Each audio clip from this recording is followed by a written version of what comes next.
Hello বন্ধুরা, আমি হীরা আবারও আপনাদের সঙ্গে নতুন ভিডিও নিয়ে চলে এসেছি। তো আমরা 16ই ডিসেম্বর গিয়েছিলাম সের।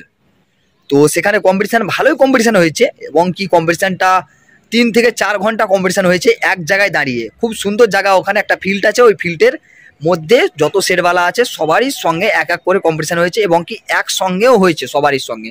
তো সেই কম্পিটিশান আজকে আপনাদেরকে দেখাবো। হ্যাঁ, তো তার আগে আমি কিছু বলতে চাই, ওখানে কে কে ছিল, কোন কোন সেরওয়ালা ছিল, তো সেগুলো আমি বলি। ওখানে ছিল জুলি সাউন্ড এবং জুলিদা। হ্যাঁ, জুলিদার ছিল ওখানে 21D এবং তার পাশে ছিল 12-12, দুটো সেট ছিল। আমাদের 21-21 ছিল একটা, আর মিমো সাউন্ডের 21-21 একটা ছিল এবং আর একটা 18-18 ছিল। তো ওখানে খুব সুন্দর কম্পিটিশান হয়েছে এবং কি অনেকক্ষণ ধরে কম্পিটিশান। তো আপনারা কম্পিটিশানটা দেখেন, মজা পাবেন। তাই বলছি, আমি বেশি ভাত না বকে, হ্যাঁ চলুন ভিডিওটা আমি শুরু করি।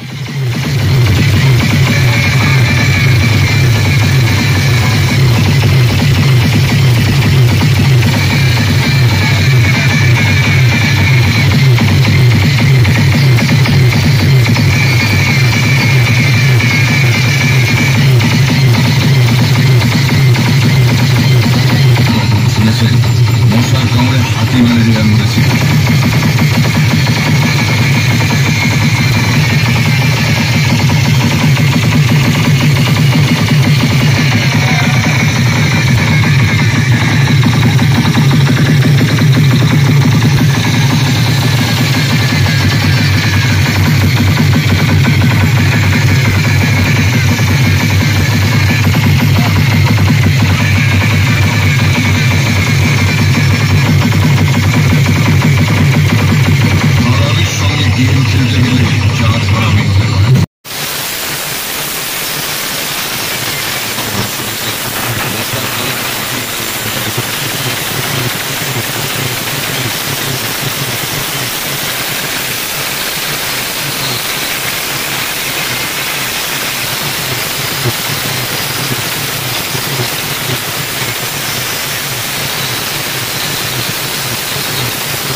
ভয় খেয়ে গেলি?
তো আপনাদের সকলকে ভিডিওটা কেমন লেগেছে অবশ্যই কিন্তু জানাবেন, কিন্তু না জানালে আমি কিন্তু ভিডিও আনতে মানে নতুন ভিডিও আপলোড করার ইচ্ছা হয় না আপনার, তাই বলছি আপনারা অবশ্যই জানাবেন ভিডিওটা যদি ভালো লেগে থাকে, তো আমি আবার নেক্সট ভিডিও নিয়ে চলে আসবো আপনাদের সামনে। তাই বলছি আপনারা অবশ্যই জানাবেন যে আপনাদের ভিডিওটা কেমন লেগেছে, এবং আপনাদের ভালোবাসা অবশ্যই আমার দরকার। হ্যাঁ, আপনারা পাশে না থাকলে কোনোদিন আগাতে পারবো না। আপনারা অবশ্যই ভিডিওটা সম্পূর্ণ দেখবেন। আর দ্বিতীয় নম্বর কথা হচ্ছে ওখানকার কমিটি খুব ভালো কমিটি, খুব সুন্দর কমিটি। তো যাই হোক, আজকের মতো ভিডিও এইটুকুই, নেক্সট ভিডিও নিয়ে আবার দেখা হবে, বাই।